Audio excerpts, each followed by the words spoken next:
All right, so here is another little video to go over. I'm going to be separating some of these videos so that it's easier to kind of like move through them, and you can, you know, see what I'm talking about a little bit more without having to have so many, you know, different exercises in one video. So in this one, it is pretty much the request of taking elements from Illustrator and compiling them into Photoshop. All right, so I used this here. Here is a kind of like a logo design that I had done last year for a client, and what I have is different elements that I've already had separated. I did it with the group tool, so this fox head is one, the 015 is another, the gamer fox is another, but actually this one isn't yet, so I was going to show you how to do that. So as of right now, the seal that is behind the fox's head is all separated elements. So I'm going to actually move these out of the way, and I'm going to group this together. So I'm going to click on all of these elements together, okay? And the way that I do it is I kind of take this like this box, and it's almost like a selection box, and I go all the way down to all of the elements to select them all at once. So that's how I approach it. And then I go up to object, and I go to group, and that groups this seal together. Now it's 4 different elements, all right? And I'm going to bring these elements into Photoshop. And then there's a couple ways of doing it, and I think I was showing you kind of the quick and easy way, and that is literally copying and pasting. So one real quick way to go about it is, oh, I started already doing it, so let me take this away. One approach would be to go back into Illustrator, okay? And I'm going to click on one, so I'm clicking on the 015. I'm going to press Command C. It might be different for PCs, so whatever that action button is, and C for copy, and then I go into Photoshop and I press Command V.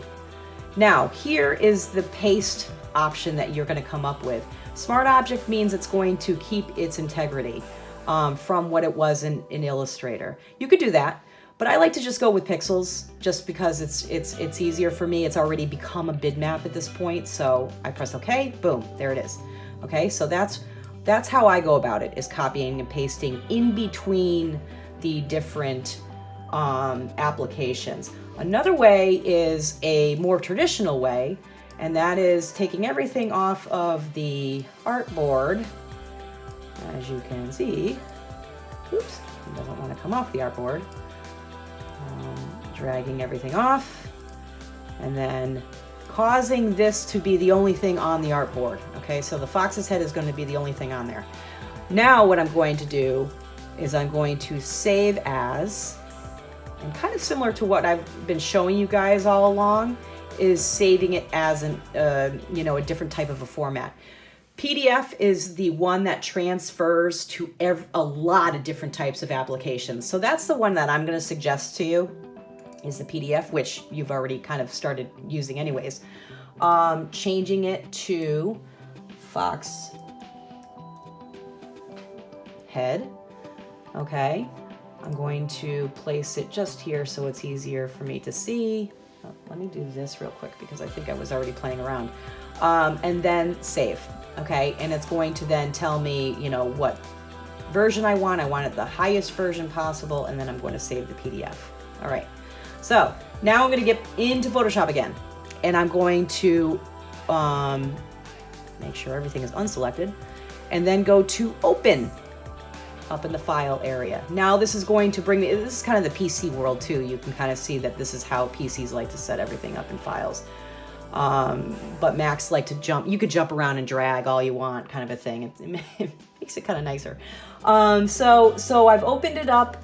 I'm selecting the PDF that I've just made of the fox's head. I'm opening. I leave everything defaulted, you know, press OK. Now this file is separate. This is not the actual file that I have here. This is my file right here. This opens my file and it opens it where there's nothing on the background. It's just the fox's head, which is great. Because then what I do is I go ahead and I select it, okay? And then I'm going to use the same copy and paste function, but now it's already in Photoshop, okay?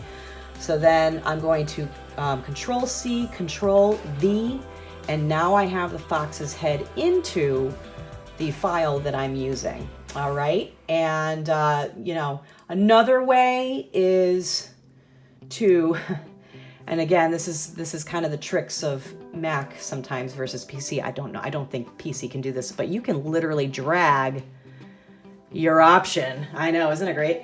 You can drag from Illustrator into Photoshop in a Mac. I'm hoping PC can do that, but I don't know.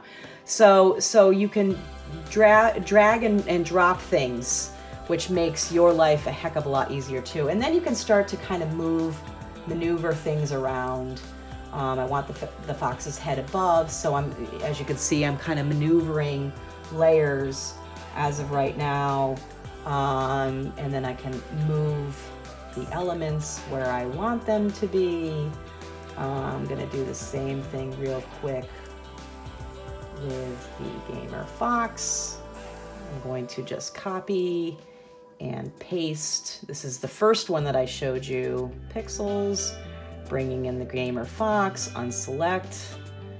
So it's in there now. Sometimes when you have to make it almost official, like there's some sort of a frame box around it, just click off of it, click to the side, and then it kind of clicks it off and it kind of resets it. So that's what I do. And then you can like freely move around your elements. I want this to be behind. I want the fox head to be in front. Not in front of gamer fox. Okay, so as you can see, I'm just kind of goofing around at this point. But you can see now that I've selected elements from Illustrator and I've brought them in different ways into Photoshop and started to recreate my logo. All right.